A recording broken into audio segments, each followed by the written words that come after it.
Hi there, welcome back to the course Behavioral and Personal Finance.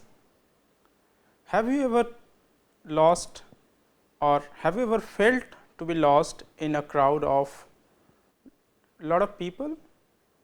Well, when you face such situation, the first reaction you do is to try to find familiar faces. Imagine an investor being in the same situation. When an investor is lost in the host of information, what he or she tries to do is to find the familiar information and based on that takes a decision. Today's session is based on this phenomena. Today we are going to discuss two of the mental heuristics or behavioral biases that might be affecting the investment decision making process. The biases that we are going to discuss today are home bias and representativeness. Basically, we are going to discuss briefly about how heuristics can affect our decision making in the context of familiarity and the availability of information. First, we will talk about home bias. When we mention home bias, we understand that people prefer information or assets or securities for investment which are familiar to them. Basically, it is about individuals' preference of familiar information or familiar decision over unfamiliar decision. We have already discussed earlier that unfamiliarity breeds risk and uncertainty, and people always prefer to take decisions which are familiar and less uncertain. To begin with, I am going to discuss briefly about some experimental evidence conducted through a research in early 90s by a couple of economists. If you look at the screen, in the table, the numbers represent in the first column the market weights of different financial markets across the world. The first column represents the country name, second column in the table represents the market weight. Basically, this is the weight of the market of each of the respective countries given in first column as the market value in the world. And then there are three different columns representing three categories of investors belonging to three different origins. Here the researchers try to show that people belonging to a particular country prefer investing in the stocks which are originating in the same country.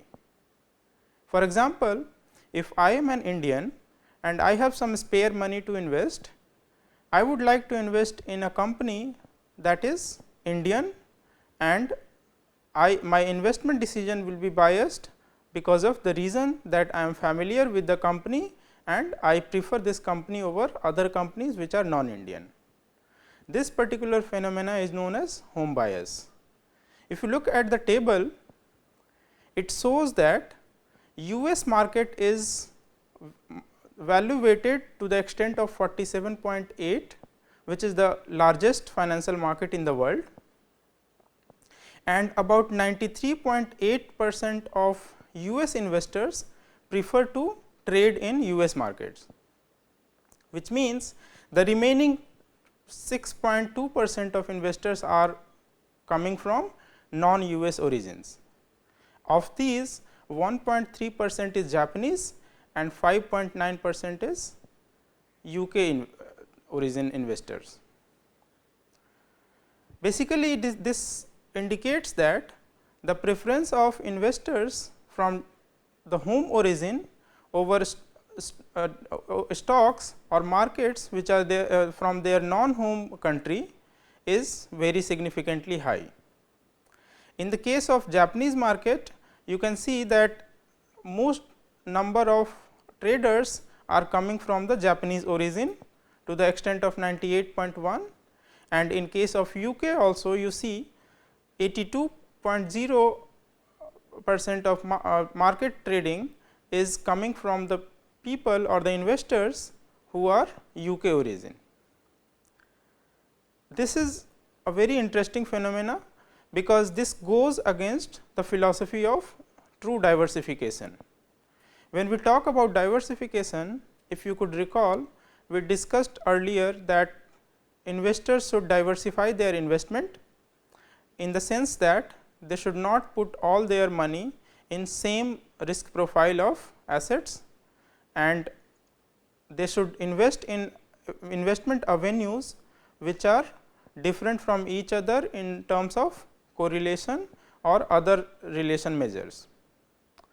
Suppose I have some money to invest, I should put my money in risky and risk free assets in certain proportion, so that if one asset goes well, that is fine, the other might, even if the other might go down, my overall investment performance would be reasonably well.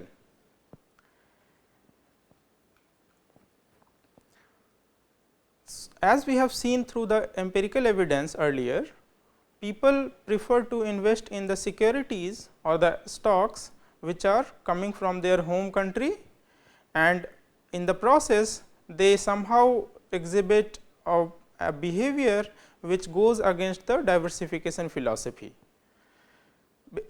Investors are supposed to diversify their investment to reduce the risk, because diversifying across assets in terms of asset classes as well as asset properties, they try to minimize the risk and optimize the return.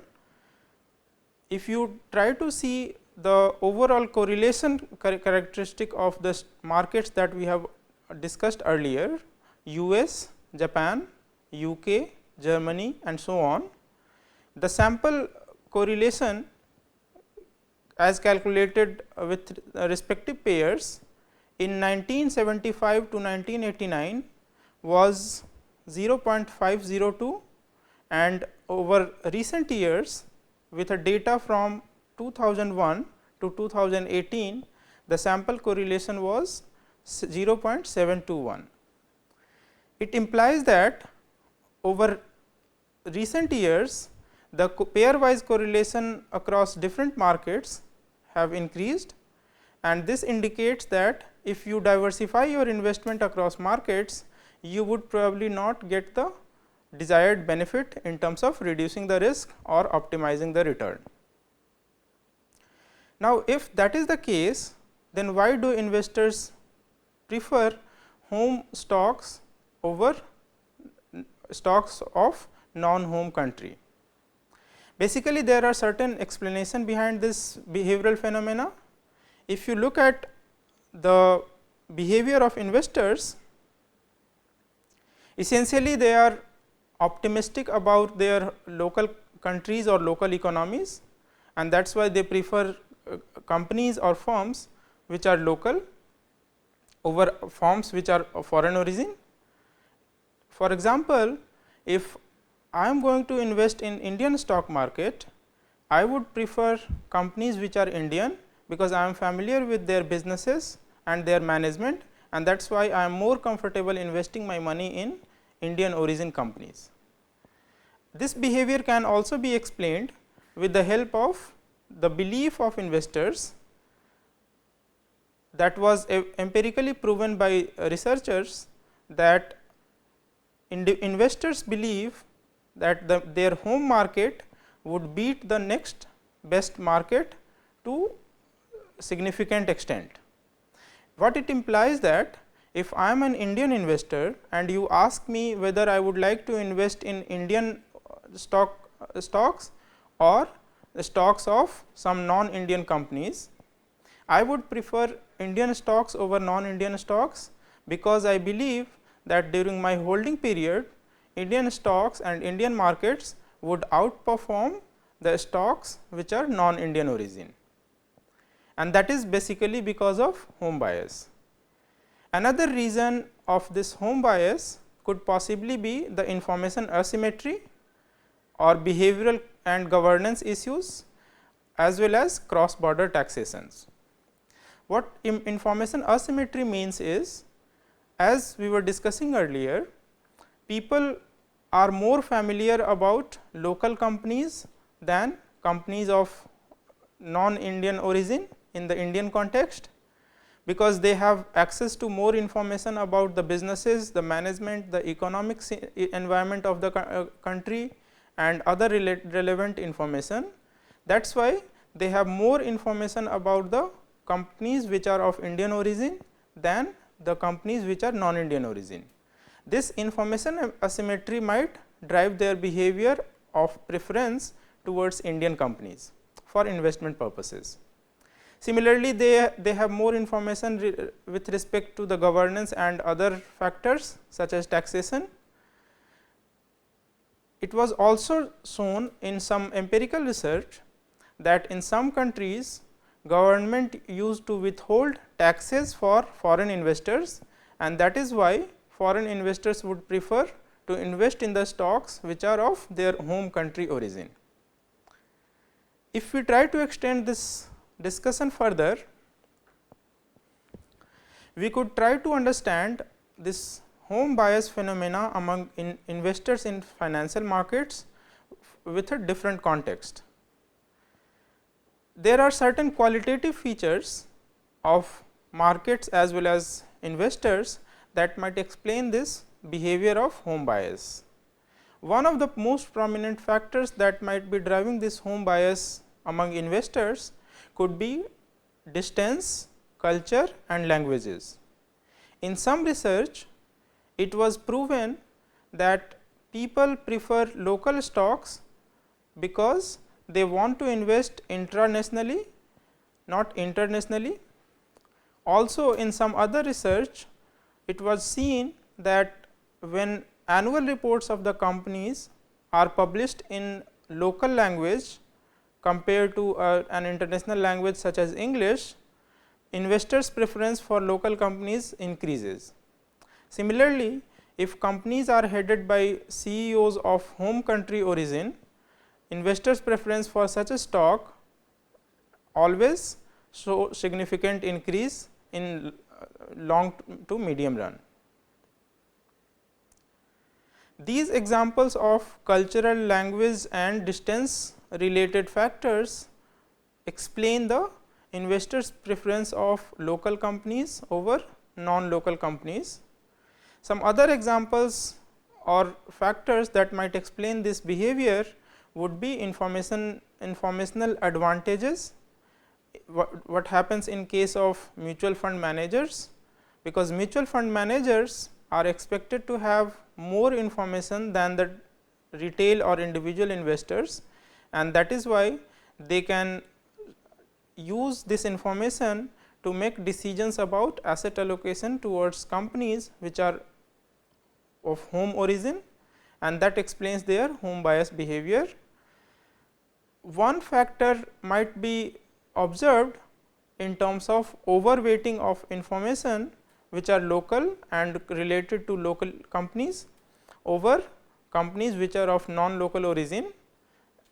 This may be explained in terms of underweighting of foreign companies or non-local companies, and this essentially makes the diversification process flawed. Some other reasons for home bias among investors could be geographical proximity, because they believe that geographical proximity would lead to seemingly more access to information, and this will make them in a very comfortable position for decision making, and that is why they prefer companies which are of home origin than companies which are non home origin. Unlike several other behavioral heuristics and biases, this bias can be used positively as well. So, if we try to explain the rational motivation of home bias, it increases or to some extent influence the hedging demand among investors. For example, suppose you are living in a locality where you have a company in the business of haircut, and since this is a non-tradable commodity or service, you prefer to go to the same shop or same outlet for your haircut again and again. So, if you invest your money in the company of this type, which is providing haircut services in your locality, it increases the hedging demand and serves the purpose. So, on one side you are familiar with the product, service and business processes of the company. So, you are comfortable, you have more information. On the other side, your trust in the company would lead them to provide better services and keep doing well in economic terms. This can be generalized in terms of people's behavior to consume local goods that boost local economy, and subsequently it boosts the investors' benefit in terms of more investment returns from the local investments. And that is why probably there is a recent phenomena where people are motivated to invest in the local companies and consume local products and services, so that this loop or the process keeps on going. When we talk about home bias, we can also consider another bias or heuristics that may be originating from the familiarity heuristics. So, we started the discussion with familiarity heuristics, where people have more information or they have better information with respect to a particular outcome or decision, and that is why their decision making process is affected by the availability of more information in terms of stock evaluation or buying or selling of a particular stock in financial markets. This bias can be named as representativeness heuristics. When we talk about availability of information and people's decision making process based on those information, we sometimes feel that people make systematic mistakes in terms of considering the information for their decision making. For example, if we consider a company that is known to be a good company, and when we say a good company, it means that it has a very good quality of management personnel, they have very good governance system, they are known for their good brand image or goodwill, which means they have strong market share and they keep growing. It also has consistent growth in earnings, and this implies that their future cash flow will keep growing, and that is why these companies are known to be good companies. Now, if I ask you as an investor, do you consider a good company to be a good investment opportunity as well? Think for a second and consider whether a good company is always a good valuation opportunity. If we go to the basic economics, we understand that products which are considered to be good are sold at higher price, whereas products which are considered to be of lesser quality are sold at lower price. So, the moment when we contextualize this example in financial market, good companies stocks are sold at a higher price, whereas bad companies stocks are sold at a lower price. This is the basic economics. Now, the moment these information about a company being good or bad is adjusted in the prices in the stock market, the overall information adjustment is done. So, there is no further reason for favoring a good company or a bad company, which means that if a particular company is traded in a stock market for 10 rupee and another company which is considered to be a very good company is traded in the stock market at 100 rupees, there should be no reason to favor for an investor a particular company which is trading at 100 rupees, because the prices themselves have reflected the good or bad characteristics of the company, then why investors prefer good companies over bad companies? Let us try to understand this in the context of availability of information and heuristics bias. So, the basic question that we are asking here is, are good companies always good investment? Now, when we contextualize this in the sense that availability of information determine people's preferences. So, we have seen that prices of a stock could be reflection of the information that are available, and information on company's management quality or any other attributes such as earnings growth or brand value or market share or any other factors.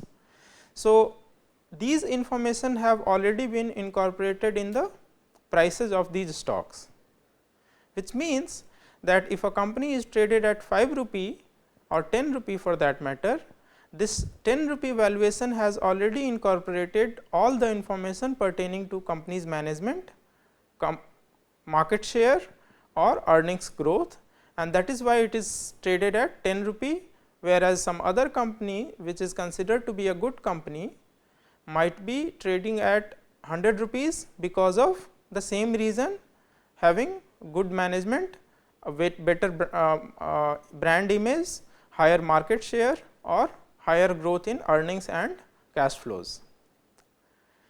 So, these two types of companies, bad ones and good ones, are equally good investment opportunities.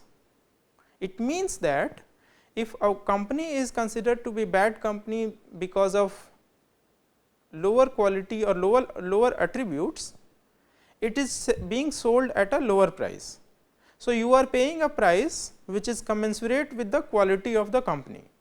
So, there should be no reason for favoring a particular company which is good over a company which is bad, just because of these management quality or financial attributes or market share or brand value, because it is already incorporated in the prices.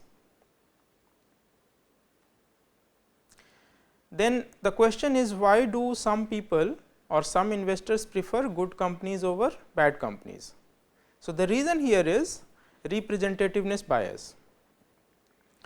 What representativeness bias indicate is, people are more likely to invest in assets or investment opportunities with good image or positive image over negative image, and here they make a mistake of considering good image to be of good value, and that is why their investment decisions are affected by this good quality company versus bad quality company. So, when they invest in a company with a negative image, they consider this company to be of bad quality, and bad quality here is taken as a proxy for bad valuation. Whereas, if we go back to the basic economic argument, the lower price of a stock of a bad company itself is a reflection of the true valuation of its quality of management or market share or earnings growth or any other factors. So, in that sense, for a rational investor, stocks of a good company or that of a bad company should be equally good for an investment opportunity. This is where heuristics such as representativeness bias might affect our decision. So, in case you are making a decision with respect to asset allocation across bad or good companies, consider this heuristics to be an important factor before you make the final decision.